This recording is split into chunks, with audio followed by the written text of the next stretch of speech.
It's time to take A Therapeutic Dose, a prescription-strength reality TV podcast that explores the intersection of reality TV and therapy. Possible side effects may include entertainment, strong emotional reactions, and/or laughter. Here are your hosts, Ramona Ramirez and Margee McGee. Hello, everybody, and welcome to A Therapeutic Dose, where we meet at the intersection of reality TV and therapy. I am Margee McGee, and with me, as always, is my dear friend and co-host. Hi, everyone. I am Ramona Ramirez. Margee, it is so good to see you. You Hopefully, too. thank you. Hopefully the internet won't crap out like it's been doing while we've been getting settled into record. So what the fuck, man? Is this my own personal Mercury retrograde? I mean, Is Mercury retrograde just a way that we rationalize real life? I couldn't help but wonder, was Mercury retrograde a real phenomenon? it's Or so was it just a funny. way for women to rationalize what happens in their life when shit goes wrong? You Sorry. were mentioning a couple weeks ago that you were watching Sex and the City, and there was something that you said during the podcast that was like, I couldn't help but wonder. And I was like, oh my God, it's in her. It's It infected is. her. It's just, But it's so good. It was such a good device. It was such a clean device, that show. I loved it it in its was. time. And You then know how I feel rewatching it, about and just like that. So I know. I mean, I feel like we leave all it alone. feel like that, which I don't understand why Michael Patrick King won't listen to the people. It's like, is that ego run rampant when you just think you know the best and you can't hear feedback? Because I don't know anyone that genuinely, we're all happy that it's back and we're all happy to see, I'm happy to see New York. I'm always happy to see the fucking clothes. I'm happy to see different shades of melanin this time around. But it's like everybody has the same criticism of it. He's And an artist, man. He don't need our feedback. you're He's right. like, this is You what know I what? You're do. right. Watch if you like it or turn it off if you don't. You And know I'm like, what? I don't like it, and I watch it every week, the day it comes out. Every So week. I don't know what to make of it. But Um, Carrie on this, I mean, I've obviously I've rewatched it so many times since it first came out, like so many fucking times. It's like comfort food to me. And again, I just love to see the fucking clothes so much. But she is so self-centered. I don't know if we just weren't talking about people being self-centered as much as we are now, and like egos and narcissism and all of that stuff. Like when it first came out, it was like 20 plus years ago, 25 plus years ago. oh my God, I think that's right. Oh, Jesus Christ. Maybe not. Well, I don't No, remember.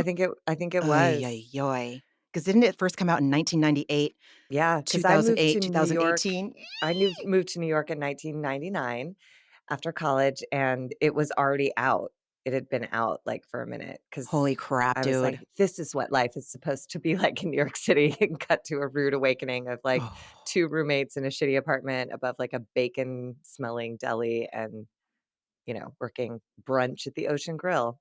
Oh my God. That's right. But I That's still watched it right. every week. It was aspirational. I'd come home from stupid brunch at the Ocean Grill and watch a football game and then watch Sex and the City. Those were good Sundays. Love it. Yeah. Yeah. I mean, yeah. Oh God. I mean, I cried at that show. I Yeah. cried. And I'm so pissed that Chris Noth turned out to be a real shithead because I was always one of those fucking fools, those toxic fools that was so happy she ended up with Big. I am sick. You're not. It was hard not to. Like, I didn't like Big, and yet I still rooted for their wedding just because the show manipulated you beautifully to Yeah, do so. You you're right. wanted that. You wanted what she wanted. They You're did a really right. good job of that. You're So, right. You're right. You did. And there were so many great things about Aiden, too. You know? mhm. So many great things. I don't know how, and just like that just made Steve shit the fucking bed so much. Like, he always had hella throwdown. Like, he and Miranda's personalities were miles apart, but he wasn't this, like, feeble, don't know what to do kind of a person that it just the exploration of his role in the exploration of Miranda's sexuality since And Just Like That came out, like, we know who Steve is, and he was never the kind of person that wasn't about that. And making him like this just because he's older and as losing his hearing, oh my God, like, it's just so stupid and doesn't it's just not it's incongruent, and we're not dumb. That's why we watch We're it not still. we're not dumb. And yet, Anyway, um, no, yeah, I don't know. I feel like it's just rushed. I feel like if they would just slow down and let it be like an evolution that Miranda decides she's gay and leaves her like, it literally happened within 10 minutes that she was like, right. "You know what? I like women. I'm leaving." And everyone's like, "All right, let's just keep it rolling." I was like, "Guys, Yeah, can we I give this like a know. little bit more emotional energy?" No? Cool. Jesus, like, And again, I tuned in every week and will so did again. I. Season 3 is, in the works and I will watch every episode. So 100%. what are you gonna do? 100%, I will. I'm not as compelled to rewatch And Just Like That, though. No, I will not rewatch, but I don't wanna miss it. There's still I don't something in me either. that's like, I gotta see that. Exactly. And, speaking of HBO, Josh and I just started doing a rewatch of The Sopranos, You and did? yes, it is so it's just I'm obviously picking up on things I didn't pick up on the first time because 'cause I'm a different person now with, I just different life experiences, et cetera, et cetera. I don't need to wax poetic about it. I'm just saying, like, it's fucking phenomenal TV still. The therapy portions of the episodes, the therapy scenes are just so I just can't say enough. I recommend if you haven't if it's been a while since you've seen it, do a rewatch. If you've never watched Sopranos and you have access to a Max account, watch The Sopranos. James Gandolfini, Edie Falco, the entire cast is out fucking standing. Um, that's It all I was have to say. perfectly cast, Yeah, like, every bit part, every parent, every everything, weird uncle, like, every single person on that show was just everything. I can't think of a time when I was like, "Oh, that missed the mark." Never. Every Totally. location, like, every car, Everything, everything was everything. perfect. I mean, Silvio and Polly Walnuts were the Statler and Waldorf of that show. They were the,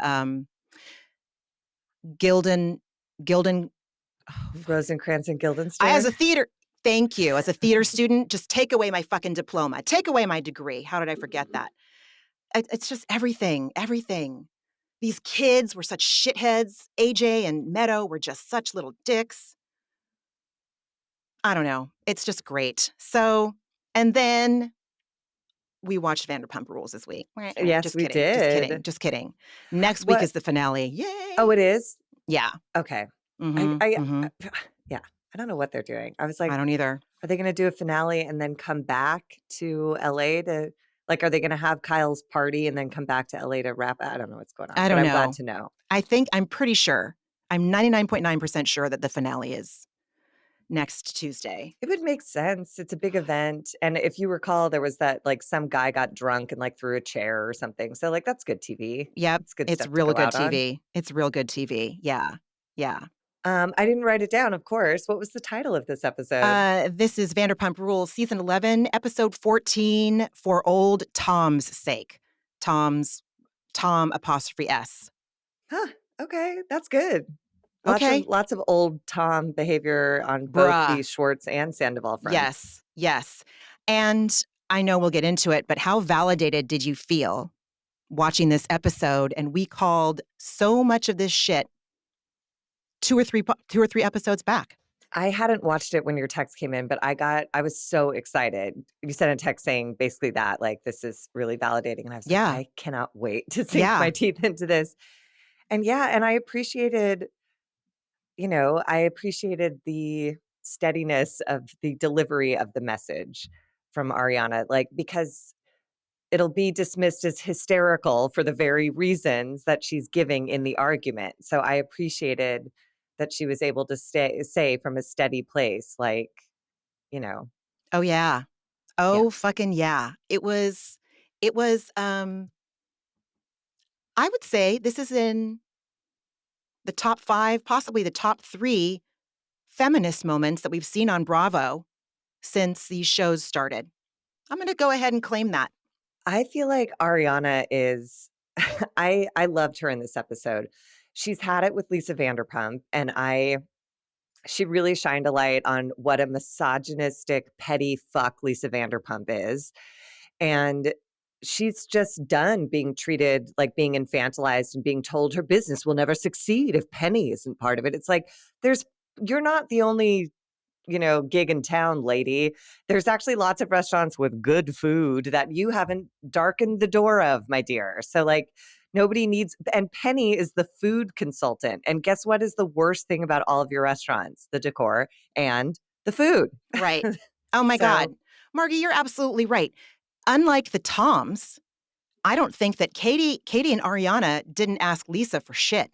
And I bet that that was a feature and not a bug because they've seen her, LVP, they've seen LVP lord that shit over their castmates, over their, I remember not last season, but the season before that. Wait, maybe it was last season when Ariana was sticking up for Sandoval with to Lisa Vanderpump. God, was it in the finale? Well, the finale before they picked cameras back up. It might have been in the finale when she did that in season 10. And she went to bat for Sandoval, like, listen, LVP, he's working really he's hard. working really hard. Like, They're please give, doing everything they yeah, can, and they're exactly. hitting roadblocks, because of the Exactly. city and permitting, and it's new. It's their first restaurant. Like, give them Right. a fucking Right. wow. Yeah. I just, yeah, you're right. I mean, I never went to Villa Blanca. I heard the ceiling was like suffocatingly low.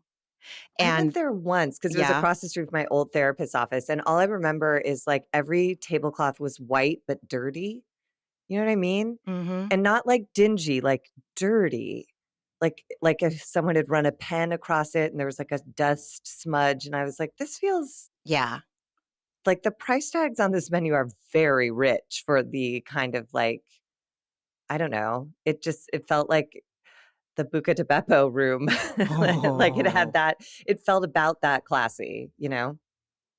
I'm sorry, I cut you off. I've had I mean, if 15 shots of espresso this morning already, and I'm not done. Not 15. This will make 4, ooh, but I'm like, congrats. Congrats. yeah. I only had 1 and then a decaf one mixed with it, but I don't know, like, decaf still I'm very sensitive to caffeine. If you I again, I don't know how many people dabble in Reddit. It's one of my emotional support apps, lol. My point is, so many people in the Vanderpump Rules and or the Bravo Real Housewives subreddits, if they're in LA, they'll sometimes go, and then they'll post about their experiences. I have seen photos of and heard accounts of, like, the chairs in Sir being, like, ripped and, like, stuffing's exposed, dust.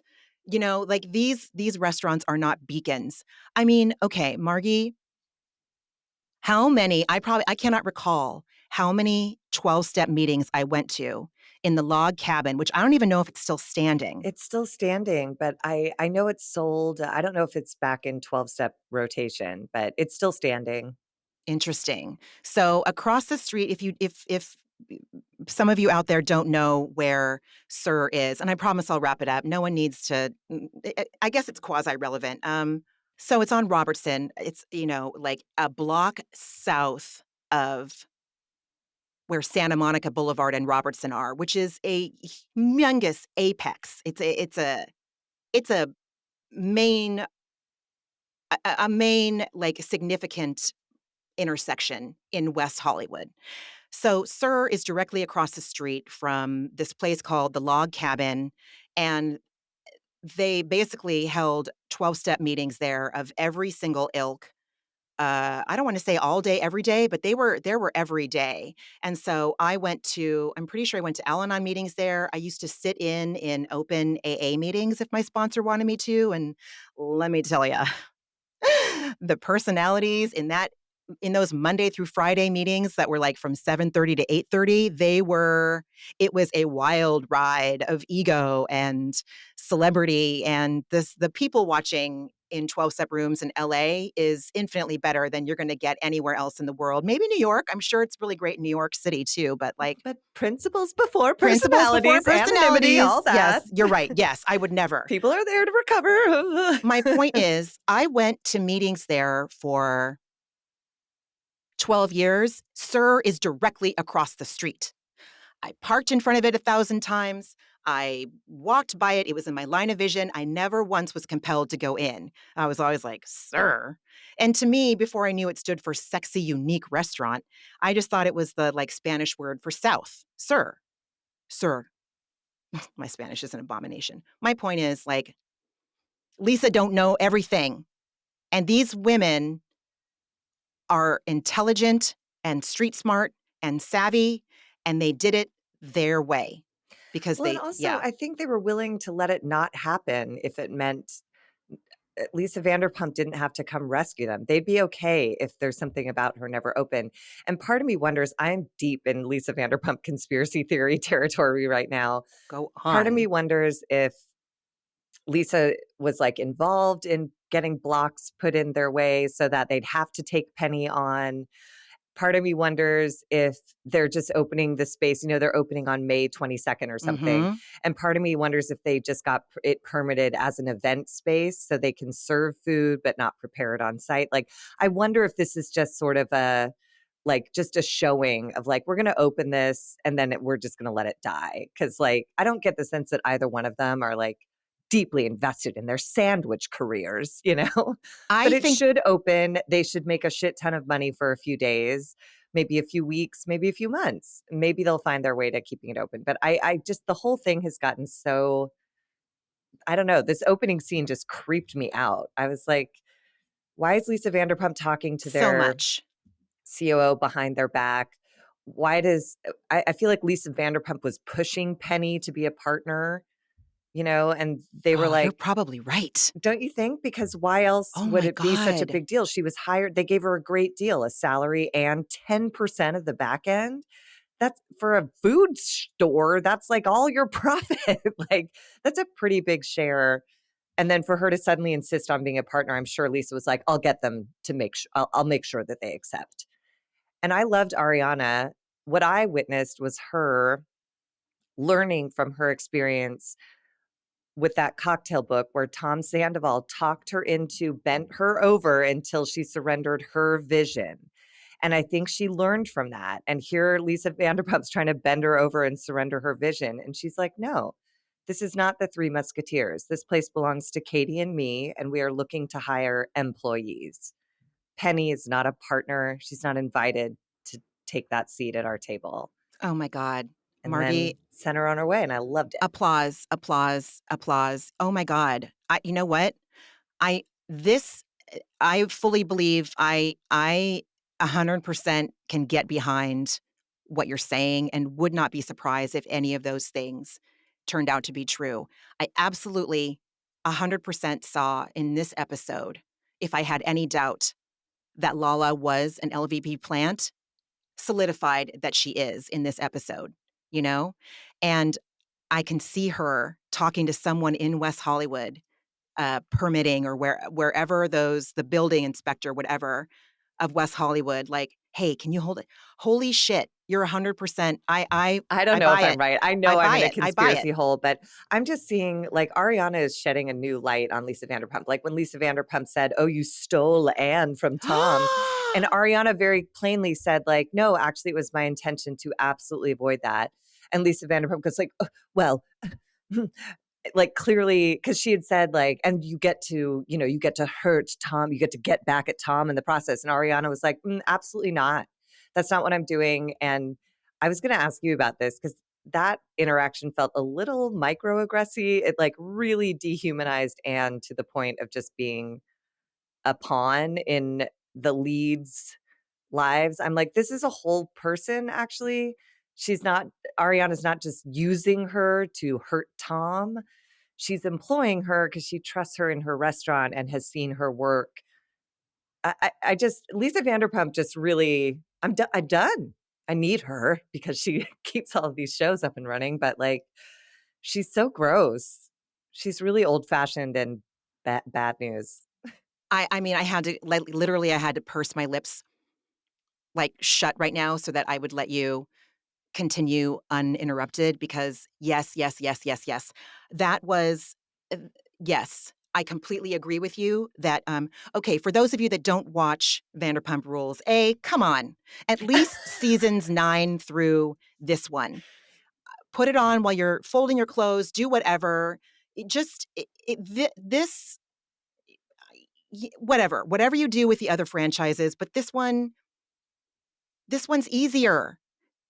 You all have a baseline because Scandoval was national. It was global fucking news a year ago. Okay, global fucking news a year ago. It's still the main topic of convo between in these shows. So just watch it. But Katie and Ariana are opening their own sandwich shop called Something About Her. It is a hop, skip, and a jump down that same exact block of Robertson Avenue from Sir. I do believe that they are going to, I don't know if they're going to franchise it, but when Ariana said last night that this is their first location, I'm like, oh yeah, there's going to be one on Robertson. I wouldn't doubt if there's one on Third, and they might put an outpost somewhere closer to the east side. I don't They know. should put one in the airport. Oh, that's a great fucking I'm idea. always looking for somewhere to, like, get a Bruh, sandwich in the airport. I hate airport 100%. food. It's so It's, disappointing. you Anyways, know, where it's not disappointing is Portland International Airport has I've fucking never great been. I food. gotta go. It's the most it's the Restaurant most destination charming it's the most travel. charming airport on the West Coast. Oh, Absolutely, bar none. It's just so lovely.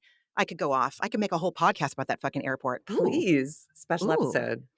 Um, anyway, I think that with the okay, if the tourism industry is part of the bread and butter of LA, I wanna also point out, let's talk about this. We are in the middle of an election cycle, so I'm gonna bring up something that I feel is relevant. And also not something that I would ever think that I would talk about. California, the state of California and the state of New York, we support this whole fucking country with our tax money. And I would say part of that, especially in New York City and in Los Angeles, it is coming from the tourism industry. Tourists are going to flock to that restaurant. Bravo fans are going to flock to that restaurant, to the sandwich shop. It's built in.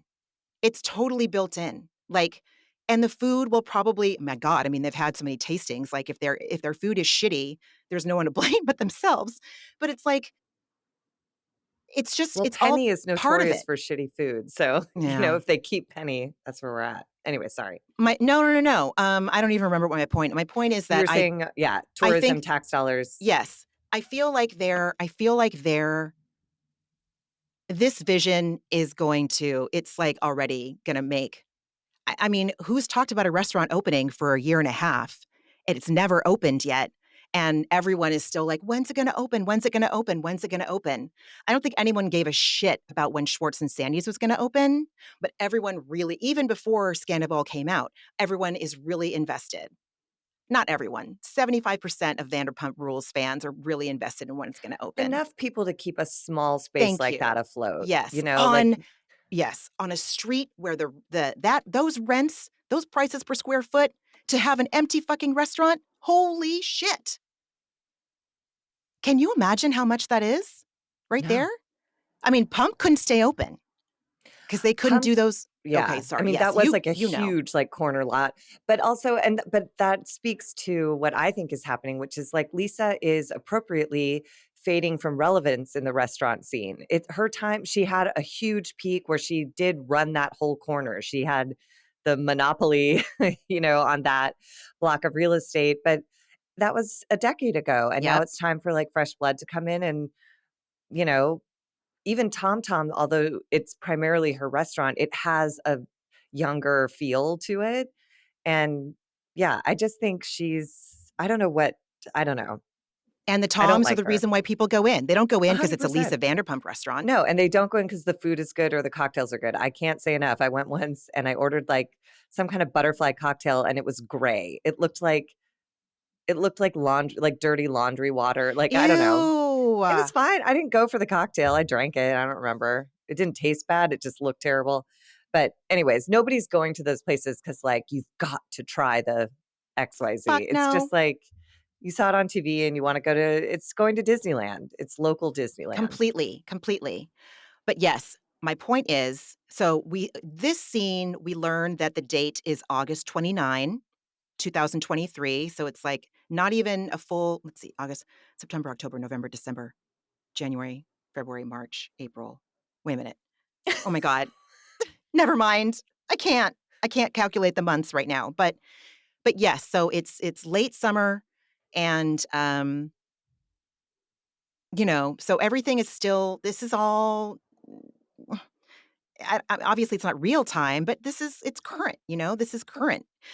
Yeah, and I wrote down that LVP, she absolutely wants to start shit and project when she mentions not once, but 2 times that Ariana has stolen Anne. And yes, I do believe there was, I think the microaggression, I think that did happen to a certain extent. She certainly Talking didn't about her like address she her like was a person. right. Even when she said hello, she did it from a weird distance and then Mhm. went into double kiss, took a long time to double kiss both Katie and Ariana and just left Anne hanging out there. And I was like, She's she's gross. not the help. She's not atmosphere. She's a person. She's a person.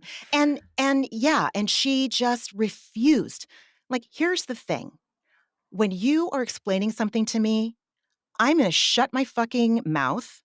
I am going to actively listen to you. And when you say things to me, I am going to hear them and let them absorb, regardless of what I think we can arguably say anyone in the history of LBP being a cast member, does she really? She doesn't listen to people.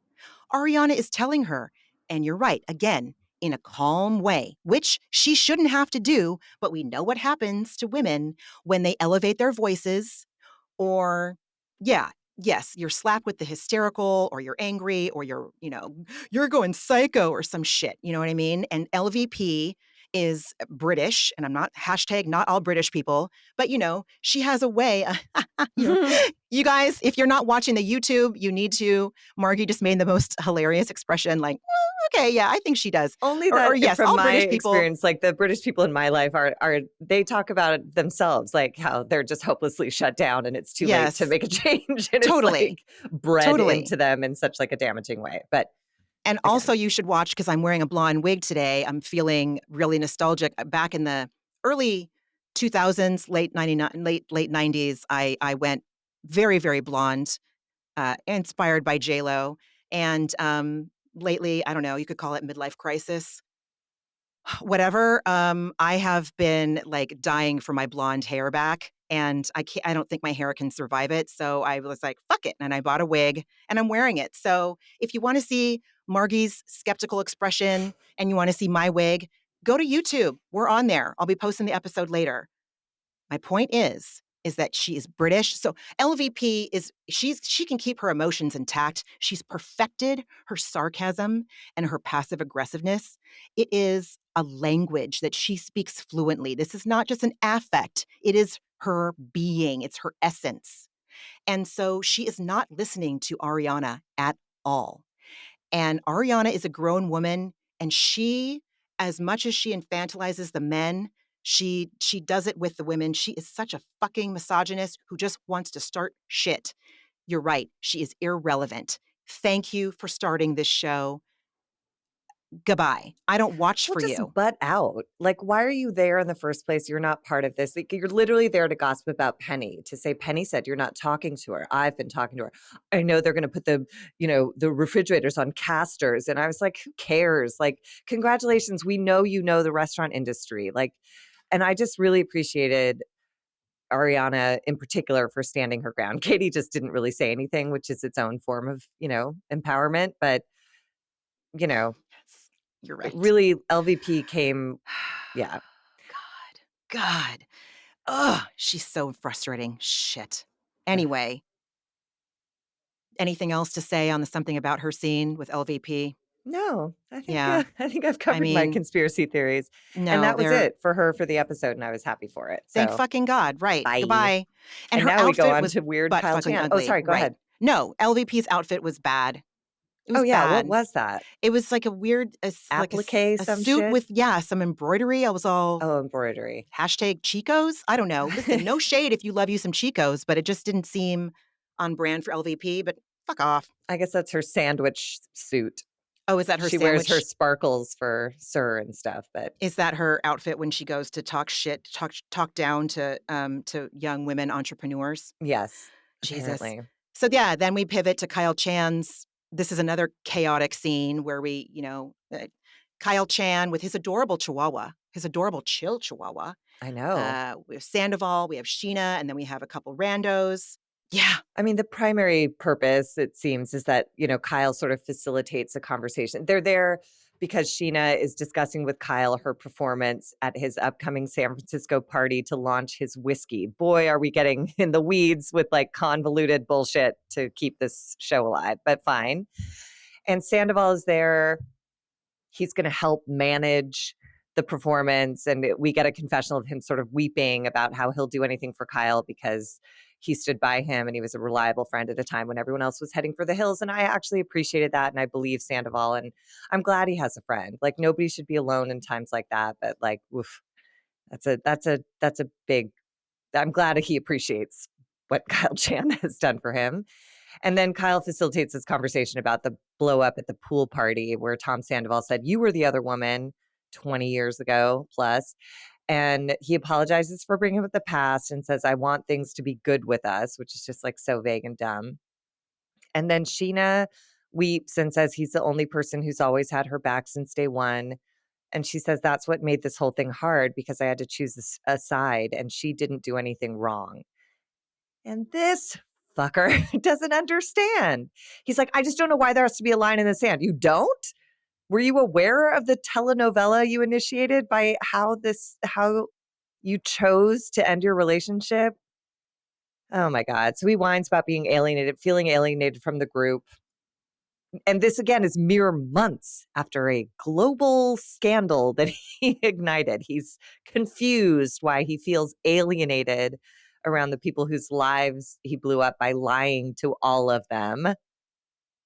And then Kyle suggests that, you know, I appreciated him saying, "You don't have to forgive him. That's your choice." But, perhaps we're at the point now where we can stop. He used the word torturing. he And I was did. like, they're not torturing him. No, They're reacting in the presence of someone who is a stranger to them because right. the person they knew was incapable of what this man did for 7, 8 months.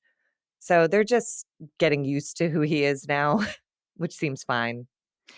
As was slash is the rest of the fandom. Listen, if there was a reason to both sides, these this couple that broke up, we would have. Obviously, there's always two sides to every story. I do believe that there is some truth in there's three sides to like his or hers, them, theirs, and the truth, you know. I don't believe that anyone is without fault anywhere. However, yeah, we get there. Like Ariana is clearly, again, I love to bring up my notion of the psychic scoreboard and the cosmic scoreboard. Sandoval, fucking penalties, fouls, flagrant fouls. Ariana, she needs to go to the free throw line. You know what I mean? Like she didn't do nothing compared to what he did. And so, and we get to that at the end when Sheena says exactly what you said 2 podcasts ago.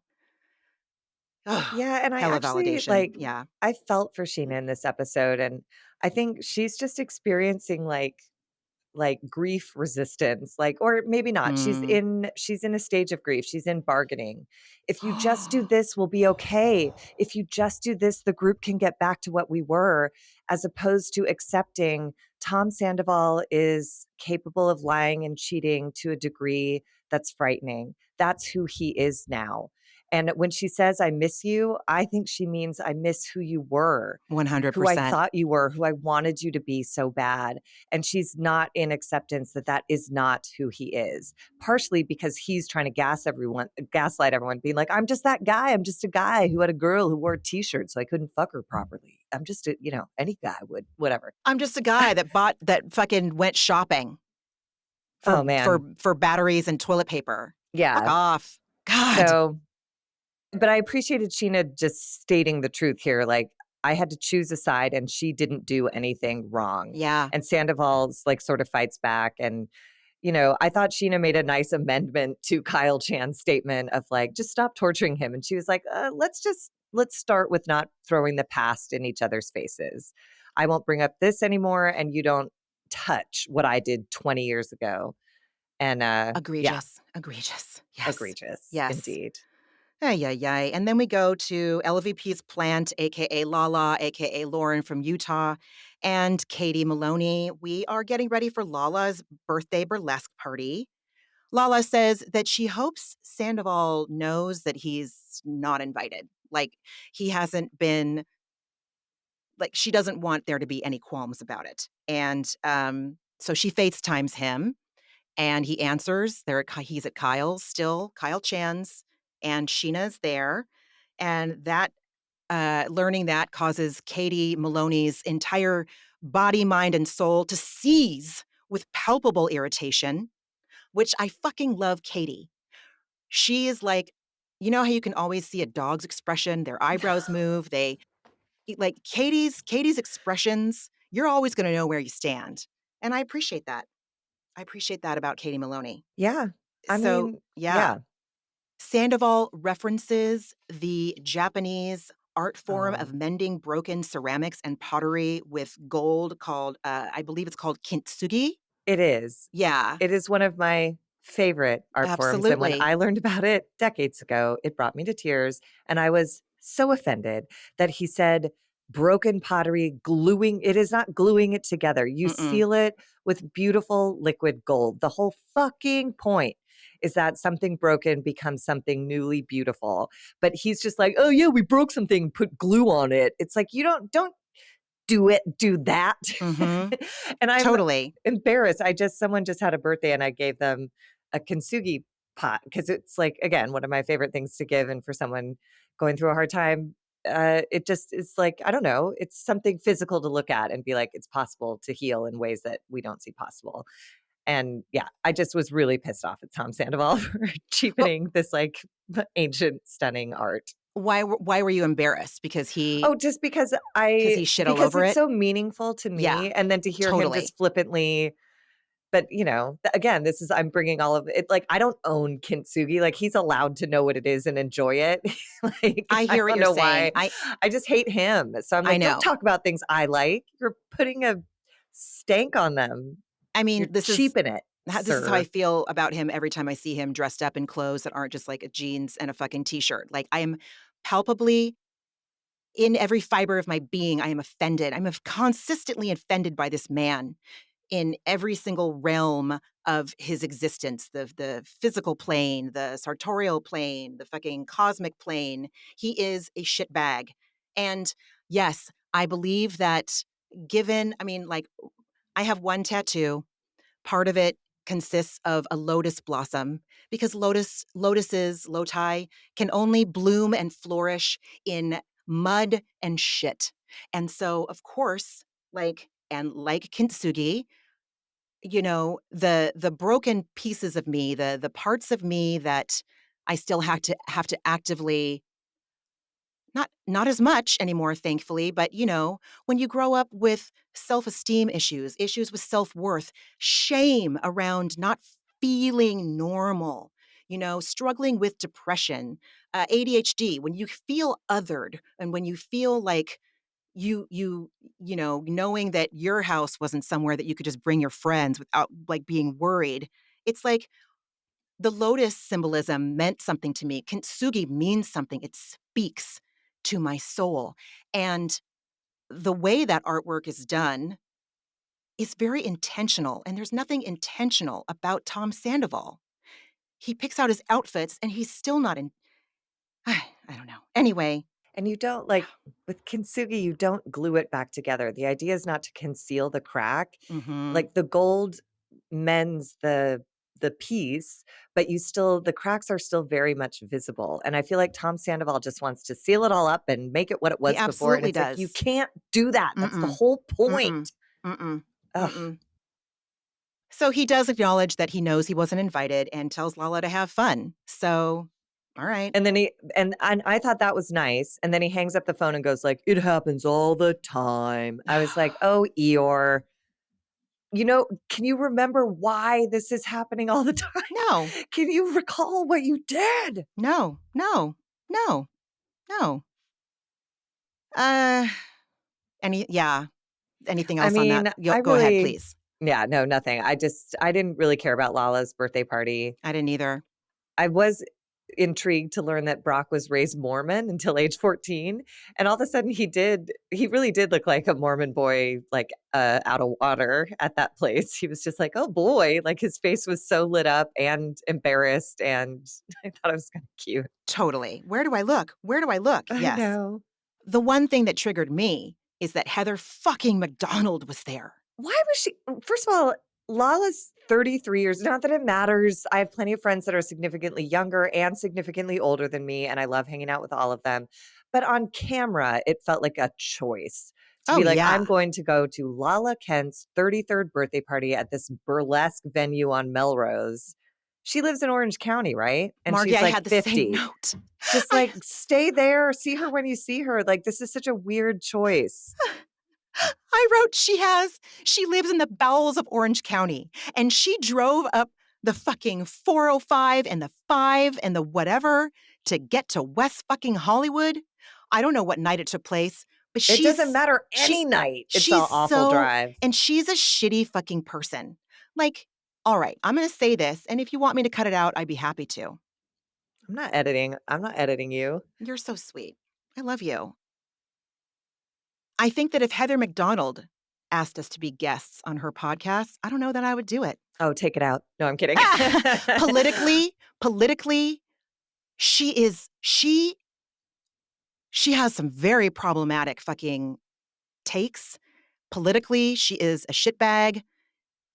She is the kind of person from Orange County that I can't, I Can't can't fuck abide. with. I don't fuck with the ilks of Heather McDonald. I've never listened to her podcast. I've heard clips when she's had interviews that have, gained media traction, but I know nothing about her. I just don't I just know she wouldn't like me and she would make me feel uncomfortable about me being me. I know that type. I know her. Ugh, When I was in my 20s, I catered parties for people like her all the time, and I know how she treats the staff. And someone like her, even as a full-grown adult, will make me feel like staff, and I don't like people like that. So, totally. no Heather McDonald for me. Thank If you we're very talking in much. terms of Orange County, Heather Dubrow here, and you know I don't like me any Heather Dubrow. Heather McDonald, she's in the depths. She can hang out with fucking Kelly Dodd and Vicky Gunvalson and any of the other housewife people that, are probably pro January 6th. I said it. I said it. Don't give a shit. Lala says that every year that comes, I become more and more badass, and she feels really good to be a woman who really doesn't give a fuck. I don't buy it. I don't know if that's I think that we can all feel, especially as you get older, more and more comfortable with ourselves. But is anyone truly able to not give a fuck 100% of the time? Like, who doesn't give a fuck a hun who I don't know. I know. Probably making a mountain out of a molehill, No, but you're not. I reacted to her saying, like, most people fear 30. And I was like, says who? 30 was a huge motivator for me. At age 30, I was in the Groundling Sunday Company and I was still a waitress. And no, that was age 29. And mid 29, I said to myself, I will not be a waitress at 30. I just will not. And that started me opening a cupcake company. mm, Like that birthday was a huge motivator and it changed my life in a lot of really great ways. So, like, I wasn't afraid of it. I just noticed that, like, this is a big opportunity for me to, like, evaluate where I'm at, and I didn't wanna be a cupcake baker, but I just didn't wanna be a waitress anymore, so I found another skill and tried another way for a while, your and cupcakes were delicious you're and so beautiful. lovely, I but, loved those cupcakes. um, yeah, I just resented her saying, like, "Everyone fears it." I'm like, "Who's everyone?" And also, don't plant that seed, Yeah. and Subvert also, it, I you didn't know you fucking were feminist. 33. I thought she was 45. So, like, That's for all yeah. of your energy of, like, "I'm a badass," it's coming off as old. You seem, like, jaded She's so and fucking lame, bitter. dude. Oh, she's Anyways. so intolerable.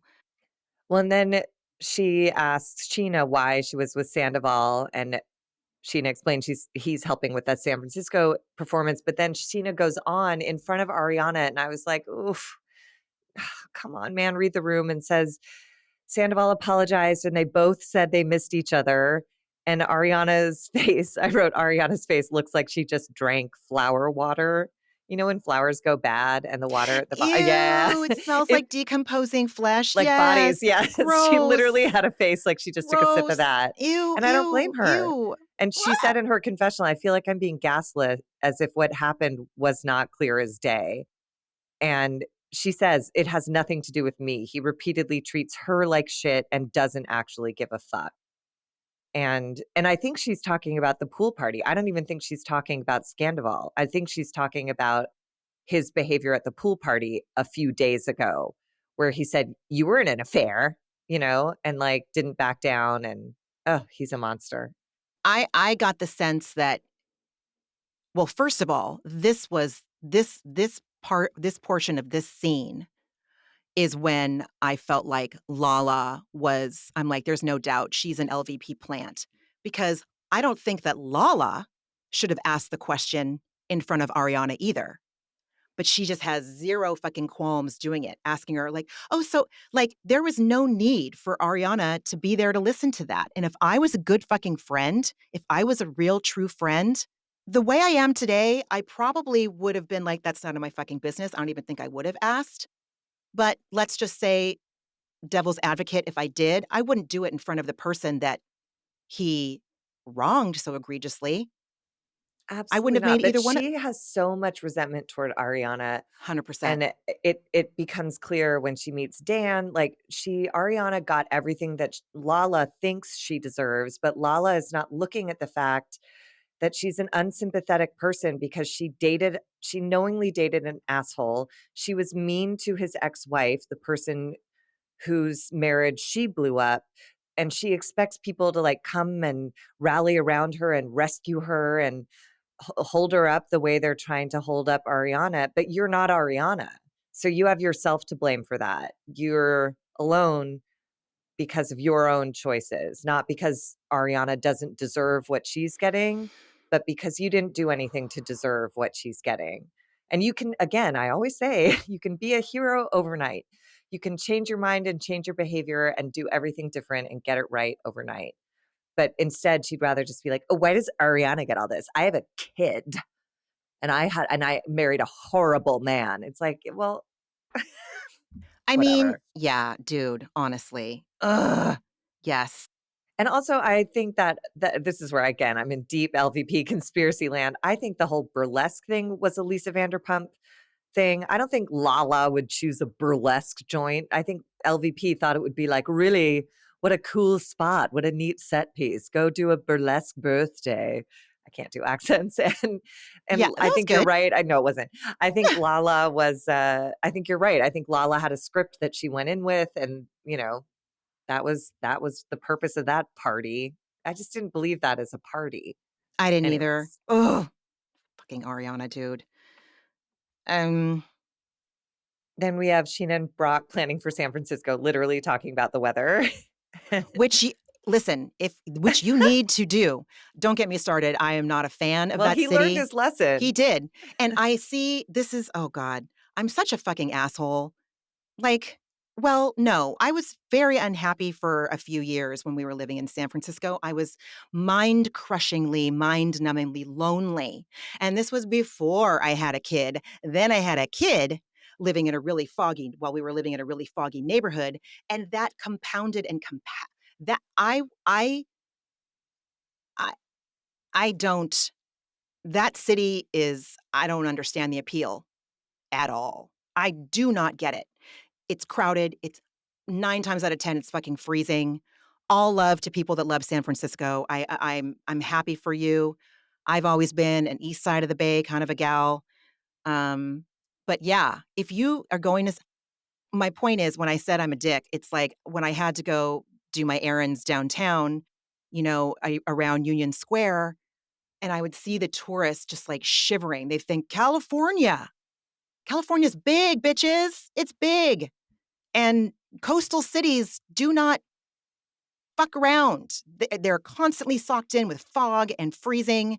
And I'd see people wearing these hideous sweatshirts with trolley cars on them. And I'm just like, you idiot basics. Go get a Frappuccino and take a picture of a fucking cable car. Oh my god. Anyway, I'm embarrassed to tell you what I did the first time I went to San Francisco, how which old was were pack you? my sister was in college, so I was probably like, I don't know, 18 maybe. Okay, that no. I packed poorly, I bought a sweatshirt, I mean I grown drank adult. a Frappuccino, I and mean I grown took adults. I hear you. These people are Um, yeah, anyway. yeah. But then we get to Ariana and Dan having dinner. This is Dan's first like in-person appearance on camera. And I was bored to tears. It Bored. was like nice to know. Ariana says long distances help them get to know each other because they have to take them slow. Dan is going to come to San Francisco with the group. Ariana mentions maybe he should move to Los Angeles. That seems crazy. Nobody's like really invested in that. It's not a fight. It's just a haha conversation. Apparently, they usually sit side by side when they dine out, which I like just made me sort of like like gag a tiny bit. Not a But good for fan. them. I don't know. It just is like such a thing. It was such a weird thing again on camera. It just felt like a strange statement of Yeah, the relationship. Like in like live your life, eat however you want to eat, but like it's such a specific thing, the couples that sit side by side. But I'm happy for her that she has someone who pays her attention, me too. who gives her space, who isn't up her ass about batteries and toilet paper. Like, I think this is the right relationship for right now. I think the trauma of that breakup, I don't know why she should have to do that alone. Why would it make her stronger? Like everyone has such an opinion on like Dan came into the picture pretty soon. It's like I would have been screaming for a Dan if this had happened to me. So why don't we just like let and Dan is he's far away. It's a great relationship. She's not in a deep it's not like Kristen and Luke on the Valley. She didn't move some guy from Colorado into her condo for the summer to try and convince him to live there and have a baby. It's just a soft place to fall outside of the group of friends that is now a very confusing, unsafe place for Ariana. As people figure out whether or not they're going to be friends with Tom, she needs someone else to trust and hold her honestly, right? I co-sign onto literally every fucking word you said. Uh, completely. Now I as someone that was in a long distance relationship for much longer than I should have been, and I understand, hindsight's 2020. I understand why I made that choice at the time.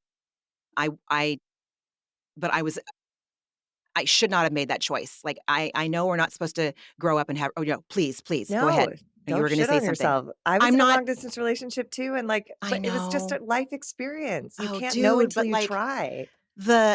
having that, like, longing and obsession and lack of presentness for year upon year, that was not something I would do today because have I'm more aware of what my wants and my needs are, and I wonder if I did that I made that choice because I was used to feeling like that, and I needed to recreate it in that relationship, and I look back on a lot of times. Again, midlife is really gonna really midlife will just it holds a mirror in front of your face, and even if you, like, try to cover it with some muslin, it's like, "Nope, sorry, you can see through this," or if you try to, like, walk away from it, it's like, "Nope, nope, nope," like, you're gonna look at your choices, at least that's what I'm doing, and taking stock, it's not easy, it's not for the faint of heart. I 100% agree with you that she does need some extra comfort right now. And if we weren't hearing how like, she's showing up for work, and she's clearly showing up for processing this trauma.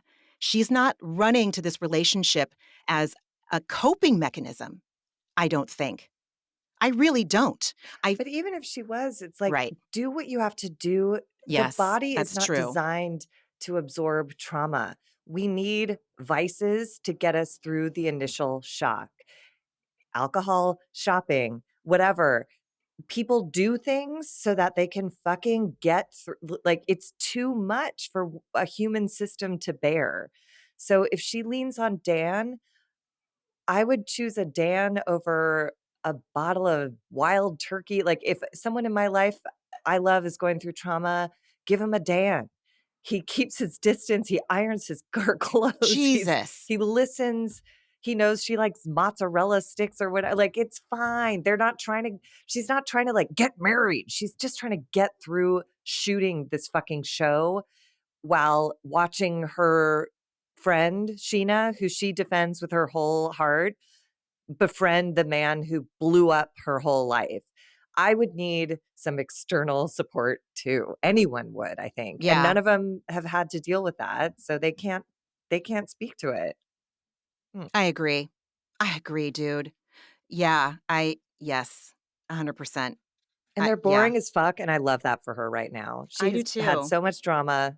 Let there be a smiling man who orders cheese for her in her life. Honestly, and then at the end, we see that he texts her, "I have some leftovers for I you." He know. thinks of I her. know. He considers her.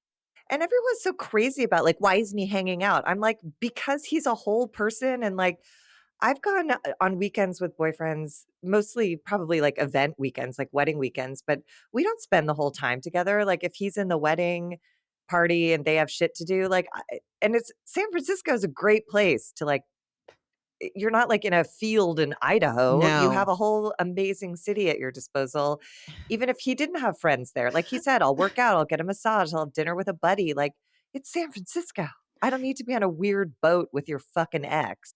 I laugh at the people that do those fucking boat things. Again, the people that do those boat things are the ones that go to fucking Pier 39 and the Fisherman's Wharf, and I'm like, "I know. Listen, as adults, not as children, you didn't know better."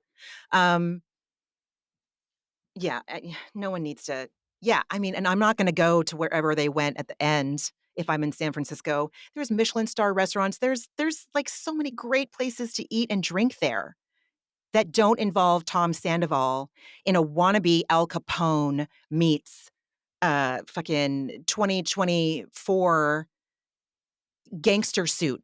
Ugh! Listen, Yeah. I think he's healthy, and the fact that Ariana doesn't seem to give a rat's ass that he's not gonna be there, you I know? I love that there's just so much security in that relationship Yes. that they just are gonna do their own thing, and Yep. why should they be glued to each other? Right. And who was it? Like, Allie said something which I thought was so weird. She's like, "Why would he come here and spend no time together?" I'm like, "They are spending time together. The time in the room is time together. Any time with someone I love is worthwhile time together, Right. even if it's just crashing in bed at the end of the night where you both did different shit." Like, I just Exactly. don't understand this, like, weird why is everyone trying to get Ariana into a serious marriage tract relationship? Can't she just, like, have someone to be around? Projecting. They're not comfortable with it, and they wouldn't be Right. comfortable with that, and so how can she be comfortable Yeah, with that? right. And not taking that time to be consider what she needs and what she's comfortable with. Right. So, yeah, As it's if anyone could know what to do on the heels of a exactly, situation like what she's just exactly. been put through. Yeah, Again, let's dude, not forget that seriously. before Scandival broke, her dog died and her grandma died. And on top of that, her 9-year relationship, frozen eggs, everything else blew up, and she lost a friend. Like, this is crazy. It's so much.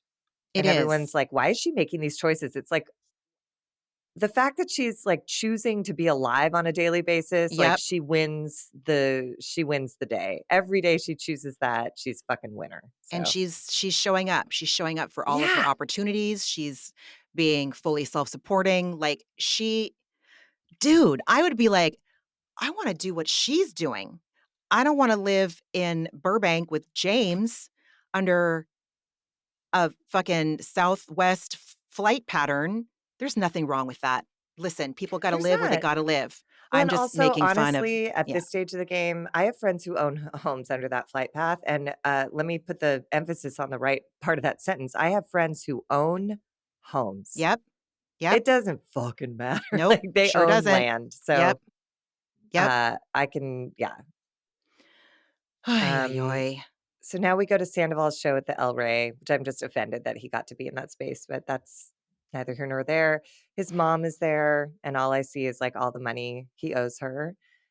James is kind to show up, but is clear. He's like, "I'm gonna stay for a couple songs." Like, he's basically like, "I'm here and I'm going to leave." And Schwartz is there, and then I didn't have anything else to say except to do with Schwartz and Joe. The rest of this thing just didn't appeal to me. I Sandoval in concert. I don't understand. I don't understand. Um, I acknowledge I'm wearing a wig today. I acknowledge that that is and it's a blonde wig, it's not even like my natural hair color, but and maybe it looks fucking weird, maybe it's like, why would she make that choice? Whatever, I'm just having some fun, and it's not serious. I'm not taking it seriously. Sandoval's harness, the weird, like, eyeliner Tribal. right, Yeah, like face the paint. tom-tom hat, he's a fucking mess. Does he not see what we see? Well, and he doesn't care, and again, I'm a fan of an artist, like, do what's true to you, and I'll like it or I won't. I Okay, don't like anything he's doing, me either. but I also am not comfortable it's true to him, and that's why I'm like, "I don't know if I like you or not. I'm Yeah. scared of you because you seem unstable, and you have no talent." His voice is so bad. It It's literally sounds like someone with a bad cold going like, "Let's touch in public." oh my god, It's oh my god. so Oh shockingly god, that bad. song. Yeah, that song. Okay, so speaking of conspiracy theories, do we think that Bravo bought out the El Rey, or did he have this show already booked? Something was going on because when Joe and Schwartz went to get some air, like 2 songs in, the marquee was being stripped by, like, 6 workers. They were like, "Get this down." And I drive by that theater all the time, and I never s I would have noticed that, trust me. I notice everything. I notice every, Vanderpump Villa billboard in town. I would have fucking seen it. So I do wonder if Sandoval himself may have, rented the space Oh, and they were like, "We'll put it up for the shit. 10 minutes before you step on stage, and the second the lights go Oh down, my we're pulling god. your name off our marquee because Oh my gross." god. Who Yeah, knows? I mean, it just looked like it was full of extras, and I don't The know. most extras. Lol. Ba-dum bump. Yes. Okay. Yeah, then he does some real bad, like, Jamiroquai song not Jamiroquai, but in the same vein as sorry, I know Jamiroquai is a favorite of a lot of people, but, I felt like that song was shitty, and I'm like, 6 years ago, I've been watching this for Cock to Show for the whole time, and I don't remember him having a band before. Did he have a band? No, but I Whatever. remember this song, and he shot a video for it in a Interesting. library, and but the fact that he was like, "I'm bringing back a favorite from 6 years ago." It's like, "A Yeah, a favorite?" favorite in your mind, a favorite to Like, you and your we yes. giggled about it a decade ago when you first put it on the TV, but Jesus okay, a H. favorite. Christ. His Oh my poor god. mom. I mean, but this is where I do love moms. Is his mom is just enamored with him, and I was like, what a gift moms are. You can do anything, and you're still her son, and that's Yeah, so sweet. You are it unconditionally is. loved, and you have given her every condition to not love you, Oh my and she god. can't. It's not in it's biologically impossible for her to do anything but admire her kid. So it felt bittersweet to see that. I was like, "That's so nice," and it must be really what a shame that that's your son? I don't know, that's mean.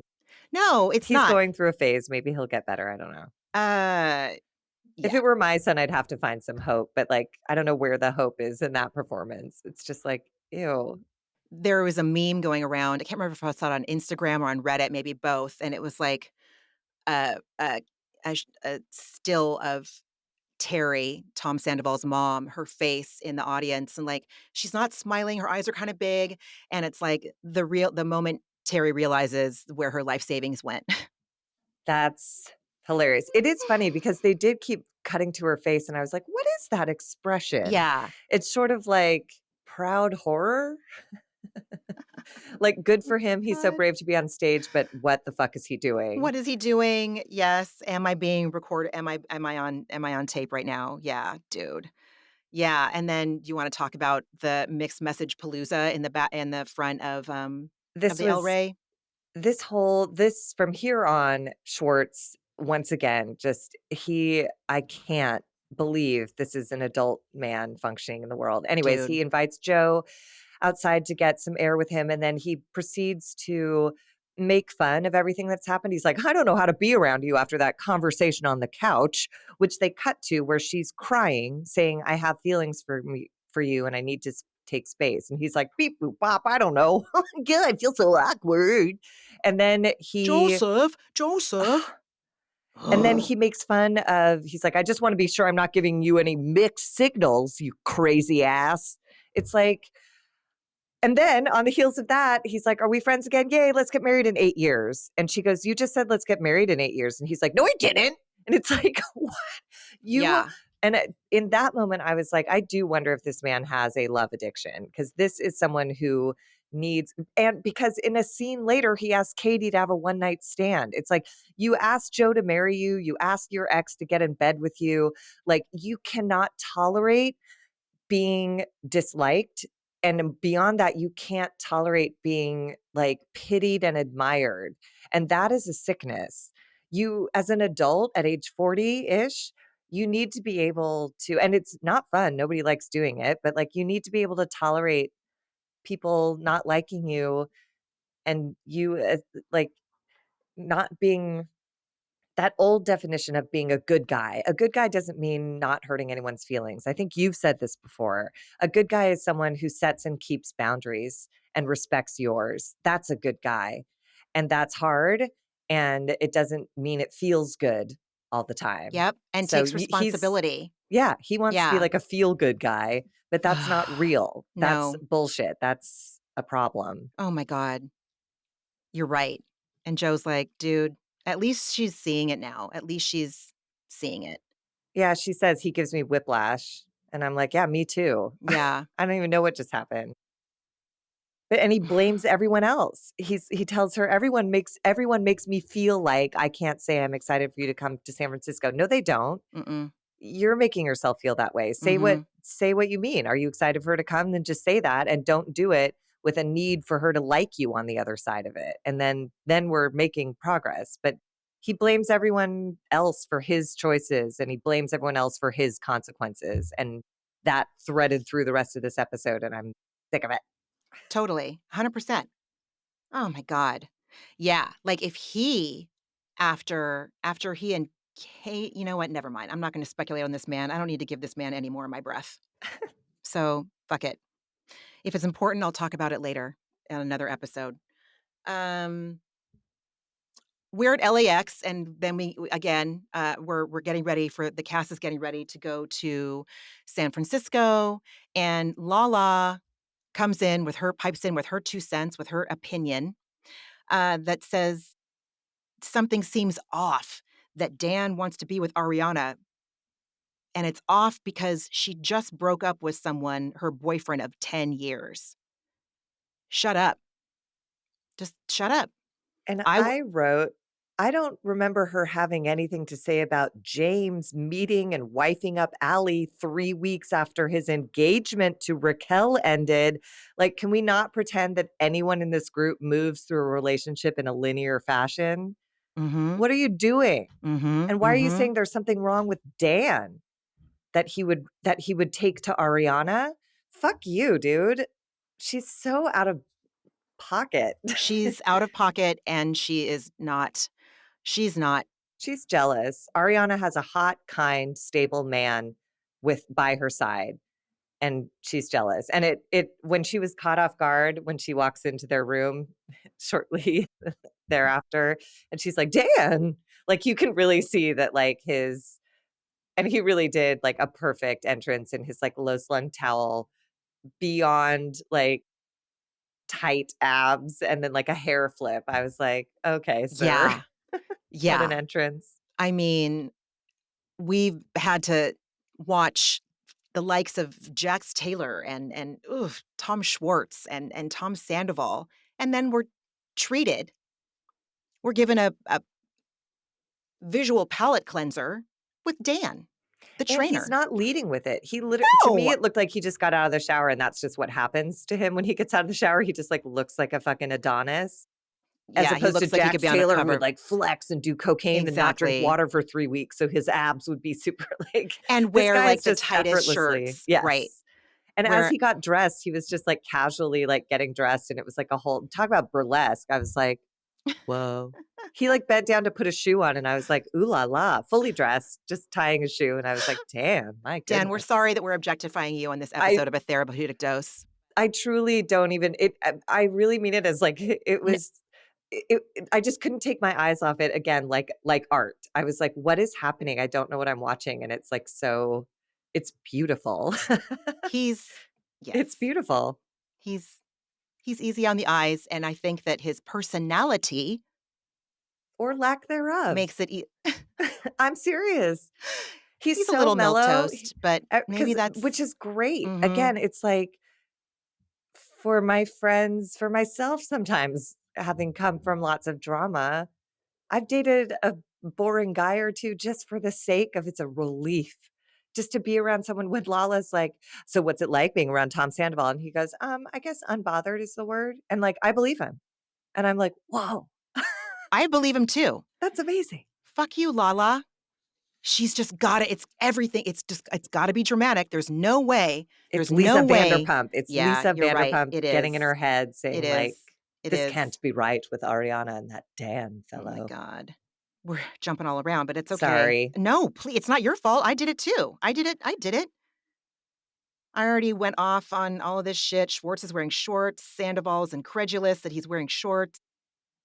This is where we get to the dock where Brock dispatches everyone to go buy sweatshirts because it's actually freezing on the coast of California up there. Yeah. And then Schwartz and Sandoval, like, take some time to themselves, and I could not fucking believe this shit. Like, Schwartz, again, blames Sandoval for everything, saying that his seething rage towards Sandoval is finally subsiding, and he said it primarily had to do with the business, but, like, that was passive aggressive primarily is a big word in this case.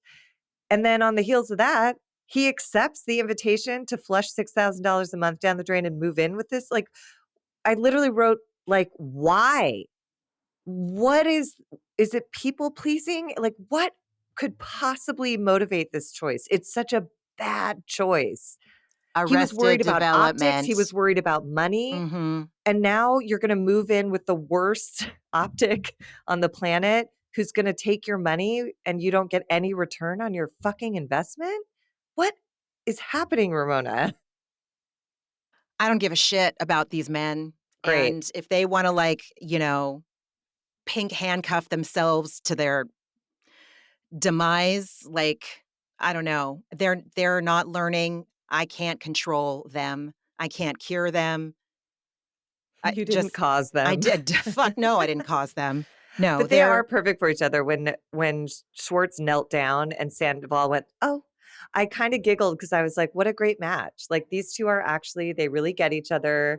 I don't understand either one of them or what their point is or what they're going for in this lifetime, but they get each other, they like each other, so, like, shine on, you crazy assholes. I don't know. And then we get on the boat. called wine therapy in the most decidedly un-San Francisco typeface of all time. That boat was designed in home goods and set afloat in the Yeah. San Francisco Bay. Ugh. Um, the only thing that really I cared about was that Schwartz reported that, like, Joe has clients today, but she's coming out tomorrow, only because he's full well aware of that as he shortly hereafter hits on his ex-wife, so whatever. And then Sandoval remembers that the first Tookie trip with Ariana was here. And he shares that with Lala, who goes, "That's sad." And in this moment, Sandoval said, "Well, it was a happy time." And I actually loved that. I was like, there's someone who's like, that's how I like to look back on relationships. It's like, it's not sad and I don't regret it. It was a happy time. And I liked that for him, you know? And then huge swells kick in. And I was like, you could not put me on that boat Never. You for couldn't any put me on amount of that money. boat. You Forget could it. not put me on that boat. I was so anxious watching this scene. The waves look terrible. The weather looks terrible. You're on that embarrassing ass tourist boat. There was way too much red wine Ugh. around, way too many light colored clothing. Um, And stripper poles, it's clearly just like a bachelor oh my party god. gimmick, you It's know, like and ugh, what a dumb and also, who wants to go under the Golden Gate Bridge? I wanna see it from, like right? Don't you wanna see it from a distance to, like, see Sure. its whole glory? I'm a hater. I'm all about the Bay Bridge. I understand the fucking marvel It's that is iconic. the goddamn but Golden Gate Bridge, and it's a novelty, like, when I cross it, fine, whatever, but Bay Bridge, baby. I don't know, but I'm a hater. I'm a fucking hater. Um, at some point, Brock has sunglasses around his neck, which gives us an insight into part of Brock, Brock's I found personality. him he reminds me of, like, an eight-year-old on this trip. He's so cute. He's literally like, this party is such a big deal to him. He's like, "I'm living the American dream. It's the roaring 20s." Like, he's such an Australian eight-year-old, you know? He's like, "It is actually cold here. Let's buy sweatshirts." And then he's like, "I'm driving the boat. Honk, honk, honk, honk." Like, he is having the fucking time of his life, and I loved it that for him. Okay. He's a baby.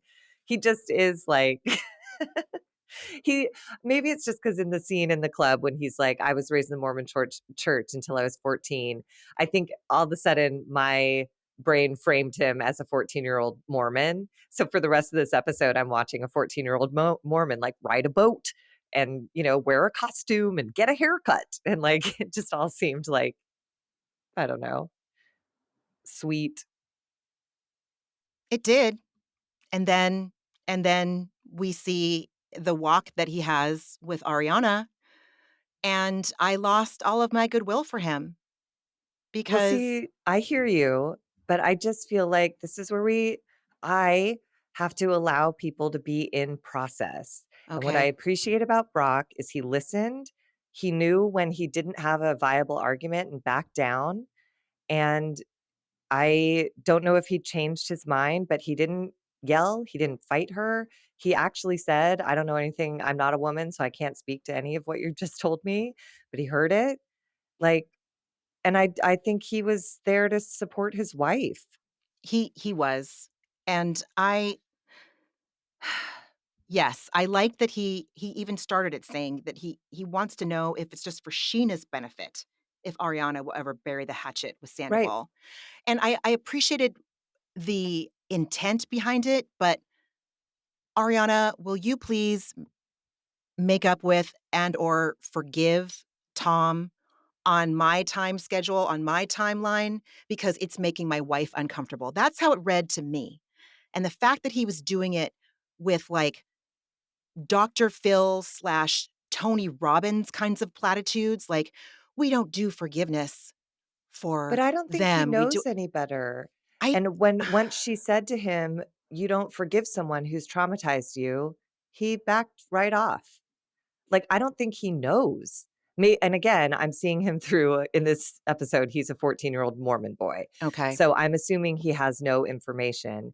And you're right, he did go in with an agenda of like, "My wife is uncomfortable, and I don't want that to be so anymore. When are you gonna get over Tom Yeah, Sandoval and I make thought this that easier was on her?" not good, but It wasn't, yeah. but when, like, Ariana said, like, "For whose benefit do you want me to forgive Sandoval?" And he said, "For my wife's."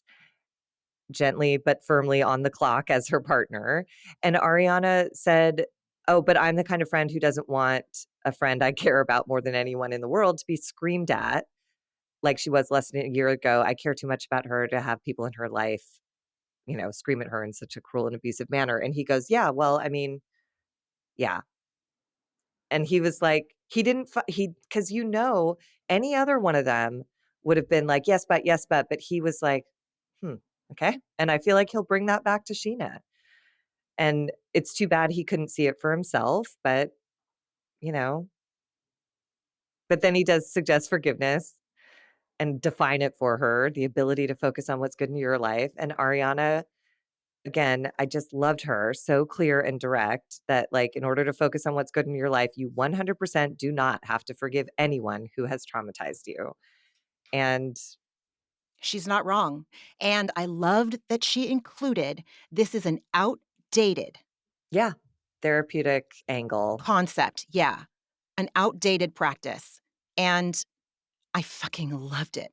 It's true. Going no contact makes a lot of other people uncomfortable. But the person that's choosing to go no contact is like, they're taking care of themselves. The fact that people want Ariana's behavior to change versus Tom's. Well, they know What he the won't change, fuck? so they're going to the only person who's sane, and that's not fair, and That's she's not fucking fair. saying as much, and I Yeah. appreciated her for explaining. I love the term "gray rocking," Me too. and she said, going no contact and basically no engagement is the only way to avoid the manipulation and everything that comes along with it, and it worked. On the boat, Mhm, mhm. Brock got to see it worked. She did not engage, and it was fine. So that's as much as she needs to change her behavior. Forgiveness and all this shit, like, talk to her in 5 years. She'll forgive him because she'll be too busy to be aggravated Exactly. by He'll be a him, persona but not persona non yet. grata. Right, Good right, God. right. I mean, yes, he says he can't speak to female anger, but, Ariana just was able to volley with this man, and it's always the conversation around female anger and not about male anger. And he says he doesn't know male rage, and then, we all collectively said, "Roll fucking tape," and we see it all. Male rage is I'm gonna say this too, it's the reason our fucking world, male ego, male rage, is why we are in the situations we are in everywhere, But globally. shouldn't they be allowed to have? Isn't the point that we should all be allowed to, like, have moments like We that? I should. mean, not at the expense of you shouldn't shout down a woman, let's say, but, like, Right. Ariana's allowed to have her rage, and they should be allowed appropriate rage as well, but They should be allowed we're just so appropriate conditioned rage. to see it that we don't Right. see it anymore. So Brock is like, "Give me an example of male rage," and I love the editors for putting Oh, up our 4 100%. leads, including him, screaming. But it's like we've seen appropriate rage from Ariana. Truth, I yes. don't remember seeing appropriate rage from any of these Not in those men. images they showed. That Right. was Tom Schwartz pouring a drink on Katie, that was James screaming Yep. at Raquel, that Right. was Sandoval screaming at Ariana. I can't remember, but anyways, none of it wasn't a good look on any of them. Ariana's not doing anything with her No, rage to other harm than just anyone. having it, which is healthy.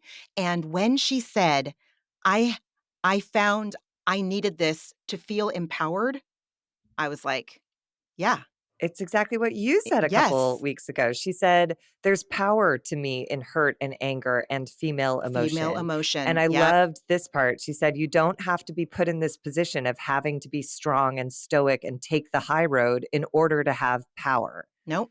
And I was like, "Yes." And she And did it right. yeah, And she did it all very calmly, which she shouldn't have to do. But but because Go ahead, go ahead. sorry. No. But in order for Brock to hear her, which Brock is a good audience for this, he's not defensive.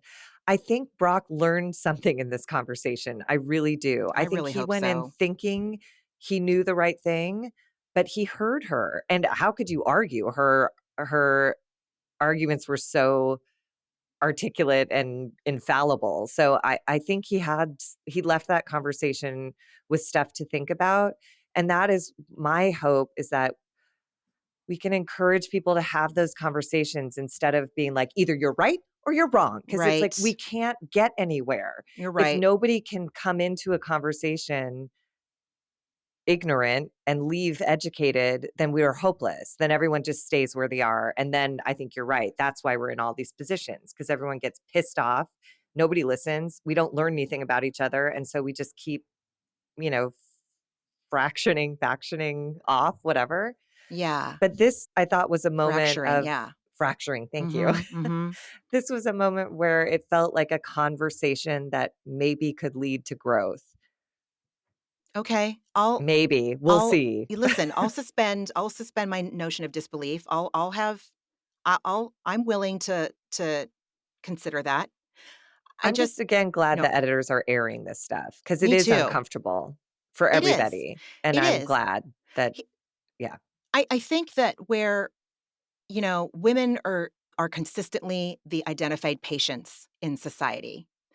I think that things are starting to change a little bit, and we're seeing that men also have, like whatever, that's a whole other episode, but, My point is that Ariana shouldn't have to be communicating these things to Brock calmly, but the fact that women have been pathologized and their rage has been called hysteria. She's angry, she's irrational, she's psycho. Psycho. That's like one of my fucking favorites. You're crazy. You're psycho. It's like, listen, Ariana she shouldn't have to be keeping it together. She is. And I think, I don't know what I thought it was beautiful. I thought she handled it impeccably. And I felt like it was an authentic, she wasn't tamping down anything. But No, what it I'm was clear saying is she that was irritated, but she right. was clear with him about why. Mhm. So he Mhm. could leave understanding that. But I do think, I mean, I don't know. Maybe I don't know. I do think it is, again, it's just because, like, I'm in a, like, do unto others thing loop in my head right now of like, I think we do need to be calm because I expect that of someone else when they're talking to me. If a man is enraged, I expect them to take a deep breath and tell me why in Wow. a way that I can understand. I don't think I'd excuse them being like, "That's not fucking true. That's not fucking right." Like, You're that's right. for therapy. You're That's right. for close friends and family. If you want me to understand you, come to me when you've taken a breath and you're irritated, that's fine.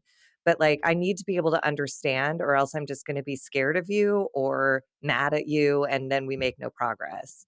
So, I don't know if I believe what I'm saying, but that's my feeling right now is No, just I like, love that. shouldn't we expect that of everyone, You're right. You're not right. just women? Men You're should right. also be expected to do that hard work. You're absolutely right. You're absolutely right. I love that. You're right. I agree with that, Margee. I agree with that. I don't know. Ay, ay, I'm ay. still in therapy, and I have been for 25 years, so, like, what I don't know Listen, anything. here's the thing. Here's the thing. We could It's auto maintenance. It's car Mm, maintenance. We have models that we have Gen X era automobiles, so to speak. And we were so used to taking our automobiles in to get serviced once a year, every X amount of miles. And there is the fact that we get annual physical checkups in our teeth if we're lucky enough to have dental insurance or be able to afford it. Same thing with our bodies. We go in once or twice a year for full physical workups. The fact that mental workups, mental tune-ups, mental oil changes, mental tire rotations aren't happening on a regular basis as well as a whole, that's not okay. So, yeah, and therapy is not linear.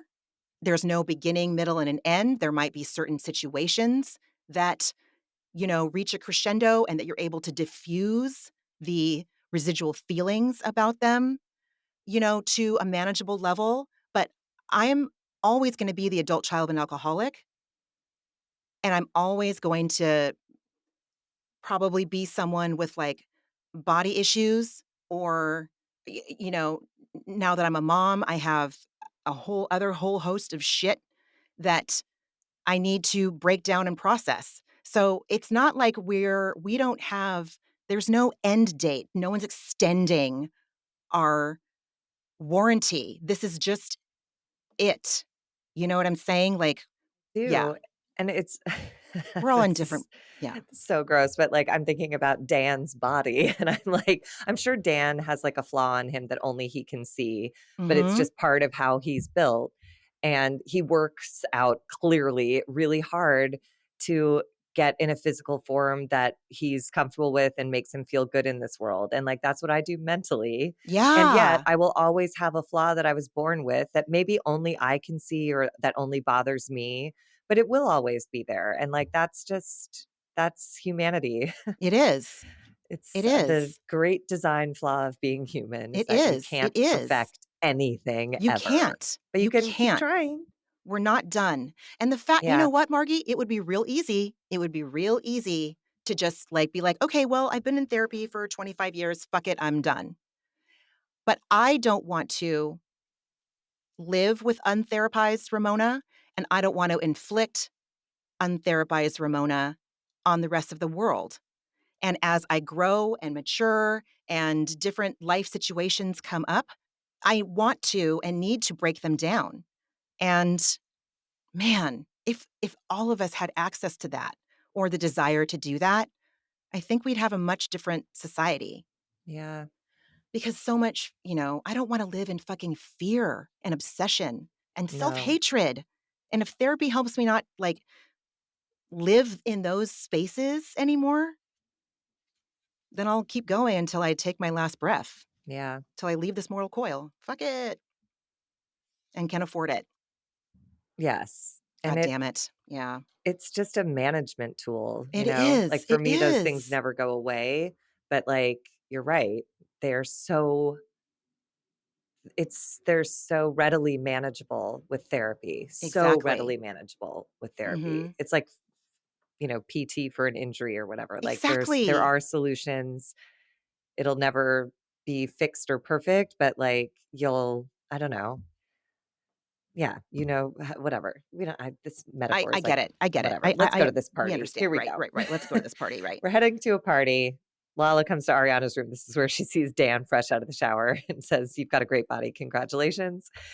And this was sweet that he put his Celsius in an ice bucket for Ariana and ironed all her clothes. And then I just wrote, "Oh, and he didn't sleep with her best friend." So, like, he's great. I was like, those things are nice, but I think the bigger picture here is that Totally, he's totally. trustworthy and that's great. Oh my god, totally. I didn't like, and this is a trigger for me. So, my father, uh, regardless of how many times I told him about this, my husband's name is Josh. That's his full name. It's wait, is it Joshua? Oh my god, I forgot. I think his full name. You're Oh, closing in on your 10-year I anniversary. know, dude. We gotta figure And this I ask out him this all the before time October. because I always fill out his, if I'm the one booking flights. Oh god, honey, if you're listening to this, I'm so sorry. I'm just so heated about this thing. It's because I'm talking about my dad, but I understand if it's Joshua Warren Higgins. I am 99.9% sure of it, and there might even, I can't remember if it's my point is, my father would refer to Josh as Joshua. Josh has never gone by Joshua. Literally, I don't think anyone has ever heard him be referred to as Joshua. I don't even think his mom probably called him like Joshua Warren Higgins, like when he was a little kid and in trouble or whatever. My father, I would tell him he doesn't go by Joshua. He goes by Josh. He goes by Josh. How many times do I have to say this? I would get angry. That's on fucking me. My dad was just being my dad. He was just being his self. And it felt like to me, and again, I am projecting 100%, I'm projecting my muck onto Lala. But people like that, well, see, no, I call you Margaret sometimes, but I've also talked to you about it. I've Yes, talked and to you you do about it with it. such it's so intentional and it's so endearing and, like, the history of my name, and I love hearing it from you. Okay, good. But there are very few people. I'm familiar with you though too. And I Yeah. remember I asked you, like, oh God, if that bothers you, I won't do it. No. But with Lala and with my dad, they're doing it for their own kicks. Do you know what I'm saying? Like it's not, it's amusing to them, Wait, what not do to the you other mean person. when she Like said when she I've never heard Dan be referred to as Daniel. Oh, I And when see. my dad would refer to Josh as Joshua, like Yes. it's because they think it's hilarious.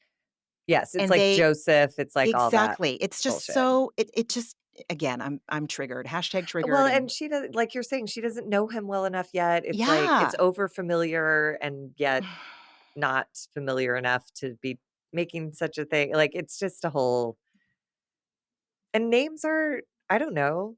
I have such a weird name that I guess I've grown a sensitivity. Margie McGee is a really weird name, and I blame no one for saying Margie Maggie when they see it on paper. It's really confusing. But I remember when I met you, you were Mona. And Yeah. then I don't even remember when the transition to Ramona Pretty happened, but soon after. I Yeah. remember that was like you made a point of telling me this is my name. And I was like, all right. Because it matters. Like it is how you kind of identify and move through the world. And he's whether he's Daniel to anyone else, he's not Daniel to Lala. Mm-mm. He's Dan. He's Dan. So until you earn your way to Right. a nickname, Right. zip it.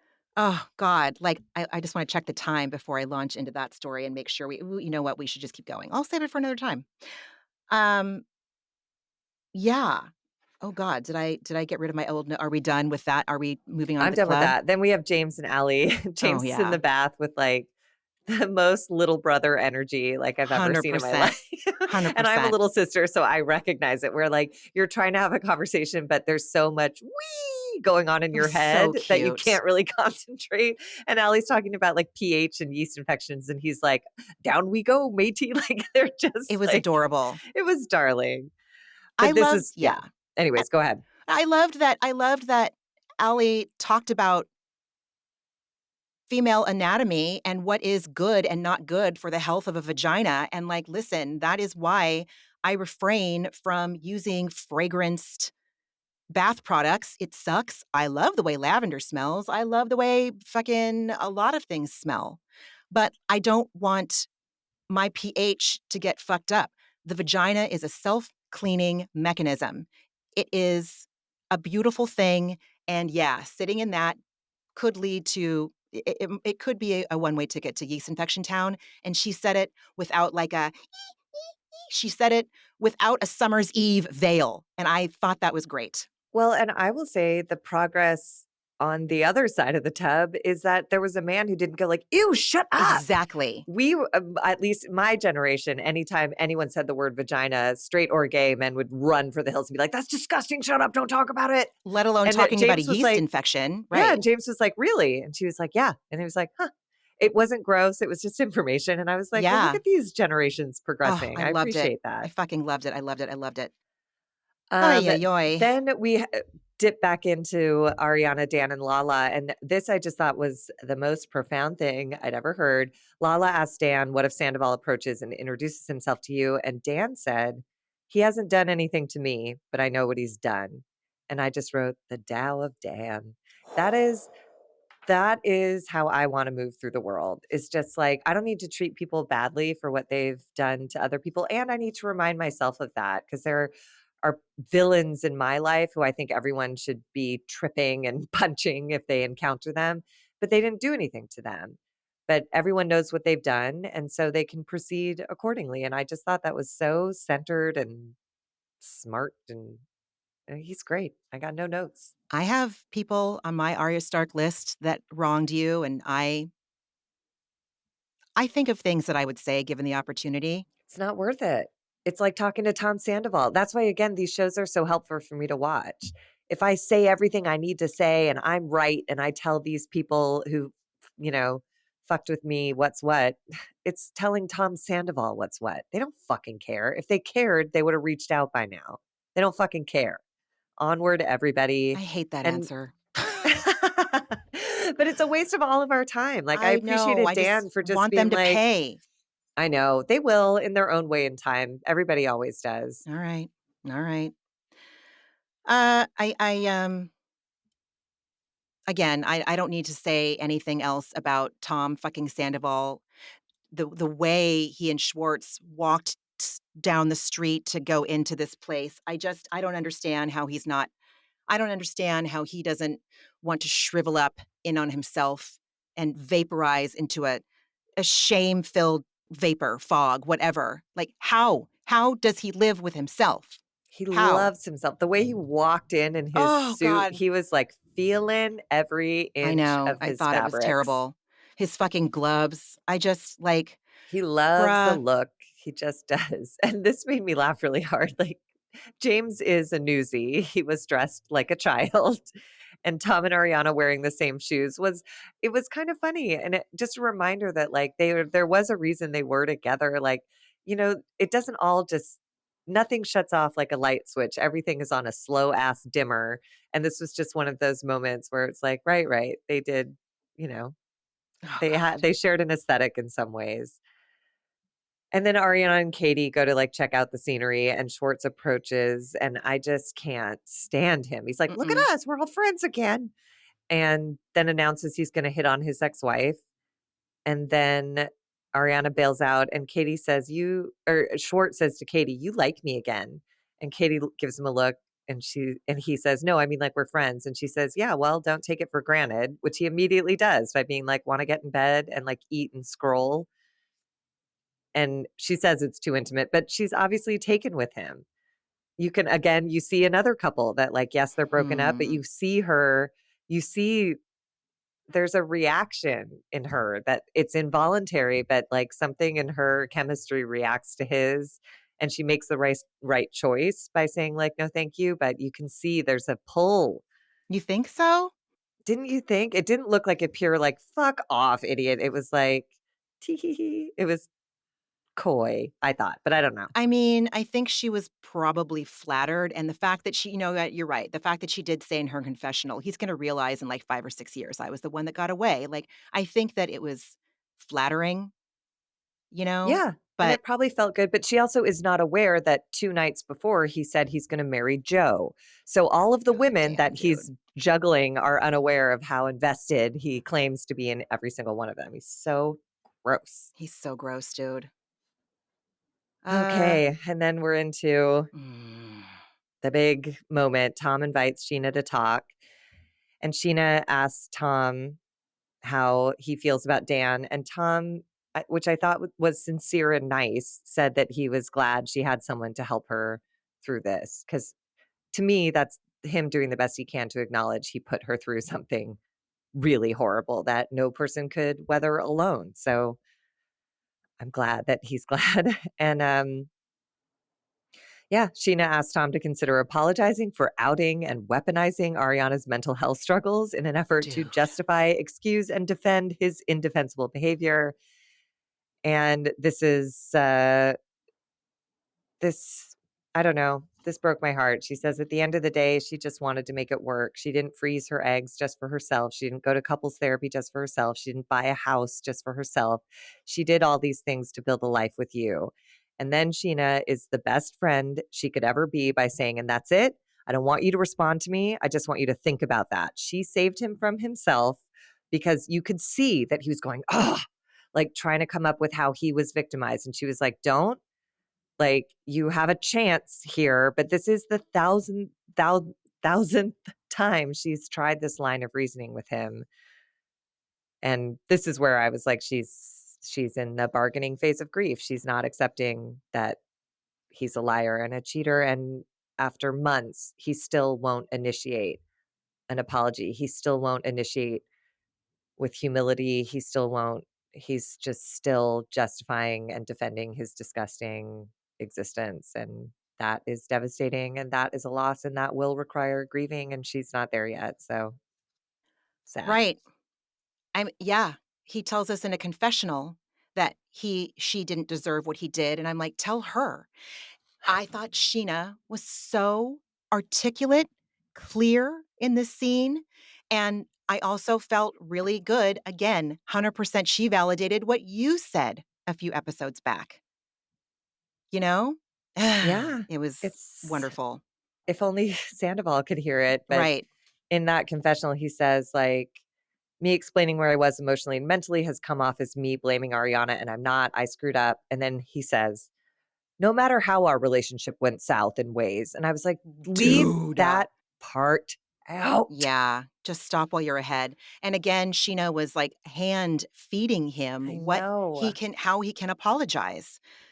This man is a lost fucking cause. I again, whether he's a narcissist or not is up to him and whatever medical professional he chooses or doesn't choose to see. Again, he reminds me of the narcissists in my life, and he's not going to change unless he's in that much pain that he wants to. And I don't think his brain works like that. I think he's going to Well, rationalize every. Oh, go ahead. Yes, no, please, no, please. finish, finish. No, Sorry, no, no, no. sorry. I'm done. I've No, said you all this said he's before. rationalized. If he's rationalizing all of his behaviors, if he's going to tell us what led him to make that choice, like, I can understand that to an extent. But the fact that he's not making direct amends, the fact that he's not making living amends, the fact that he's still rossing, like, we were on a break, like he's gonna like epitaph that shit. There's gonna be reasons, and that's not someone that is growing. No. But I feel like I felt I had a different take, and it's even sadder that, like, he said to her, "It feels good to be able to talk like this, thank you." And I wrote, "I believe him. He seems more centered and settled than he has all season in this conversation." And I was like, "Look at what facing yourself and acknowledging the truth can do." And then I got upset because I was like, "Oh, he's not constitutionally incapable of telling the truth. It's worse because he's choosing Oh. not to." He he lashes out because he is capable of doing it another way, but he doesn't want to because that way takes effort and he's lazy. And his primary commitment is to his own ease and comfort. And that is the worst kind of person. The enemies that you're talking about in my life, that is what they prioritized. And that's worse than being a narcissist because you're actually, you know You better know and you're better, choosing worse Margee. because it's Margee. fucking easier. And that is the most sickening feeling I've ever had as it relates to another human being. It's like you have everything available to make the right choice, but it'll make you a little uncomfortable for a little bit. And so you fucking won't. Ugh. Again, I'm projecting everything in my life onto Tom Sandoval, but he is the villains in my life. And I saw him drop into what's true. So I know he's capable of seeing it. And that is devastating because I listen to his podcast. He hasn't changed. He Oh my still god. defends all of his behavior. Nothing from this conversation landed. It didn't stick. All I saw was that that's someone who knows what the truth is, has access to it, knows what the right thing to do is, and doesn't do it because it is inconvenient a little bit. So fuck him Fuck him. forever, Fuck him, period. I right? only friend, I only have you for 11 more minutes. Yeah. So yeah, we're gonna, God willing, we have that finale next week. But what else did you watch this Well, week? per your recommendation last week, I watched Baby Reindeer, and I was gonna watch Mm. a couple episodes cut Yep, to. Like, I cut watched to. 4 a day until I Yeah. finished the whole fucking thing. It was it was amazing. I was telling a friend it's this most interesting storytelling because the story's really linear, but the drama comes in watching the progression of obsession, and it was fascinating on all ends and what it does to everyone in between, and I won't give away the actual storyline that emerges, but wow, what a great recommendation. Thank you for telling me to watch that. And then I watched everything on Bravo, Summer House and Below Deck and just, the usual bullshit. Mm, But Baby Reindeer is the one that like baby reindeer. took my breath away. It's some of the best television I've seen in such a long time. And The Jinx, you also recommended The Yes, and the Jinx. Oh, Jinx. Jesus. Right? Like, I'm like, what are they gonna tell us that's new? It's like, holy shit, a whole fucking bunch. Crazy. So, Anyways, what yeah. did you watch this week? Let's see, the Jinx installment 2, let's see. Oh The god, Lakers. I know you watched a bunch oh of the my god, my Lakers. heart That was last game was broken. so close, though. That last What a game, great game. Margie, It I'm was not possession. It it just who had the ball last. That's it. I I They hate played to I the hate bitter Jamal end. Murray. Anyone that plays Denver in the rest of these playoffs, that is who I'm rooting for. Even if it's fucking Golden State, even if it's the Clippers, I don't give a shit. I wept. I wept. That It was a hard wasn't a ton of tears. I didn't need a full Kleenex. I could swipe some tears. Woke up the day after that game and felt that, like, depressed feeling. Texted my cousin, we're just not over it. Like, it broke my heart. It was not fucking fair, and now I'm stressed out about what's gonna happen I know. With LeBron, you mean? with LeBron. Yeah. I really and I He's watched. He's 39 30. I thought he was 38. He's 30 fucking 9. and he's still playing like he's but that takes so much work. Oh my Oh, god, the amount of I conditioning the know. man must do I like on an know. hourly basis every day. Yeah, He's probably constantly hooked up to some device even when he's sleeping to like I cannot I imagine the can't wear and tear either. on that man's body. Anyways, If anyone's inclined, if anyone is interested, I watched all of the Lakers do press conferences. They came up to the dais or whatever after the game, and again, I could cry. Like, all of these men had so much self-esteem. These interviewers asked some questions that were so fucking stupid that I'm like, "What are you doing? Why are you asking these questions?" like, "Well, how do you think, like, so how are you gonna take the coach's advice that, you guys should watch, you know, getting injured?" And Torian Prince was all and he said it was such a like, so much more, like, love and grace than I would have been like, "That's a stupid fucking question. None of us wanna get injured." He was like, "Well, I don't think anyone's out there, like, trying to get injured. That's not our goal." And I was like, You are such a better person than me. I just they tried to say shit to D'Lo, and he's like, "I did my best. I left it all out there, and no matter what anybody else says, I know that's what I did." Anthony Davis was being asked, like, "What do you think's gonna happen with LeBron?" And he's like, "He's gonna do what's best for him and his family." And we've talked about this, and I know he's gonna loop me in because 'cause they're partners, like, Yeah. and, it broke my heart. It broke it. They played so hard, though. They I mean, played every so last hard. one of them left with some sort of injury, and, like, It they was left it brutal. they left it all on like, it doesn't matter because I know what it's like when you play really hard and you lose and your team Yeah. loses, it's just terrible, Yeah. but it was a great fucking game to go It out it on, way better was. than the one before. The Thursday night game was a fucking bummer. Saturday night was like, "Yes, Lakers," like, but I who really thought, knows? I'm like, "Oh my god, they're gonna do it." Like, I felt it in the first quarter even, and the fact that they didn't ever get a lead over the Lakers the entire fucking game until those last few minutes. I don't yeah, ugh. Anyway, Yeah, it's heartbreaking. So, yes, jinx, a boatload of Lakers. Um, that's really it of note. Started watching The Sopranos again, so yeah. and what was your antidepressant? Oh god, I had a lot of antidepressants this week. I don't know. Where which I guess, the one that stands out the most, a friend of mine is a photographer, and one of his pictures was, presented at this show called Projecting LA that took place in downtown Los Angeles, projected against this massive wall in, Chinatown, and Mm. they cleared out a whole parking lot. They had this DJ just, like, blasting. It was all Los Angeles imagery, all Los Oh my Angeles, like, god. pictures, street artists basically taking pictures of what goes on in our city and blasting, like, Los Angeles, like, rap and hip hop from, the '90s and 2000s that I love so much. All of these images of, like, Venice in the '70s and, like, modern day whatever.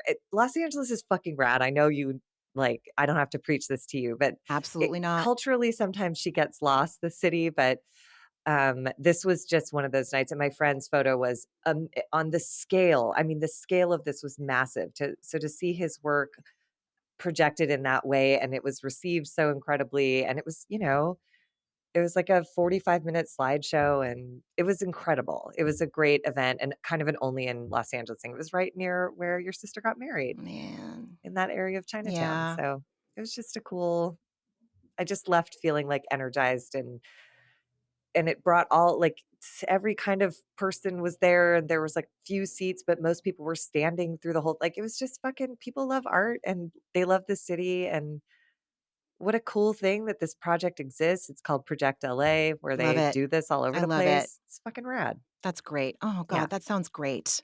That sounds How about great. you? What was your antidepressant? I have a couple too.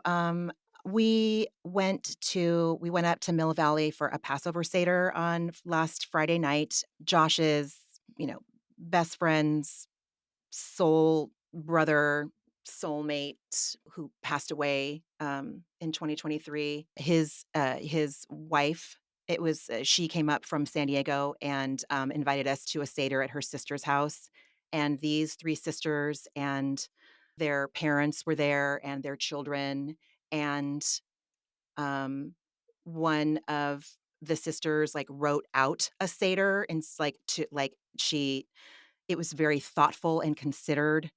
It was her thoughtful, considered take on the Haggadah, like the Passover, the traditional Seder, like, readings and stuff like that, and Leo was the youngest kid, and we just had the best, most soul-nourishing night we've had in a long time, and there was just so much love. I was so happy to see, um Gabs and Josh together, like, they really needed that, and my kid, I'm so proud of him, I'm constantly amazed by the fact that he can be in a room full of adults that he doesn't know, and he can handle his own. I don't have to worry if I say, if he has a question, I say, "You can go ask," and he doesn't like, "Mommy, you do it." Like, if he needs help, I'm not gonna just abandon him, but he faces fears and does it, and just the whole group was amazing, and it was very soul filling. And then Saturday morning, I finally restarted dance lessons. In my formal life, I did pole dancing and haven't been in a pole studio in over 10 years. And went in, I was humbled, and yet my soul was very excited to be back doing a form of movement that I love, that was just for me back in my, before times. And it was good. Brought up a lot. But I'm glad that I took that first step, and it's like riding a bike. So, It's huge. yeah. I mean, yeah, having hobbies is healing. Jesus Christ. Yeah. Yeah. Something like just for you, like Totally. time set aside just for you. Mhm. I Mhm. love that. I I'm do glad you too. got that time with Me too. that group of people. Me too. It was just so, oh God, like, I was so lucky. I cried a little Yeah. bit that night, I just would be emotional yeah. too. I can't imagine. And they're the kind of people that can handle it, you know? Yeah. And those are the best kinds of people, the ones that you just have that feeling in your gut. You're like, "I can fully be myself right now, and Hmm. everyone's just gonna love me." So, it was wonderful. It was wonderful. Damn, dude, we took up almost the entire time that we it's another supersized episode, y'all. Any hoot. Margee, I love you so much. I love you It's, too. always a joy and a pleasure to get to do this with you every week. It's an honor and a privilege, Same. and I look forward to it. I'm just so excited every Wednesday night because knowing I get to wake up on Thursday and do this with you. I It's just know, my me favorite. too. So, I love you so much. I love you too. And everyone, take good care of Take good yourselves, care. and we will talk next week. Yes, we will. Okay. Bye. Bye. Ramona and Margee are obviously not doctors and do not provide medical advice. Their content is intended to be used for entertainment purposes only. It is not intended to be, should not be interpreted as, or used as a substitute for medical advice or a diagnosis of any health or fitness problem, condition, or disease, nor a recommendation for a specific test, doctor, care provider, procedure, treatment plan, product, or course of action. My mom isn't a doctor.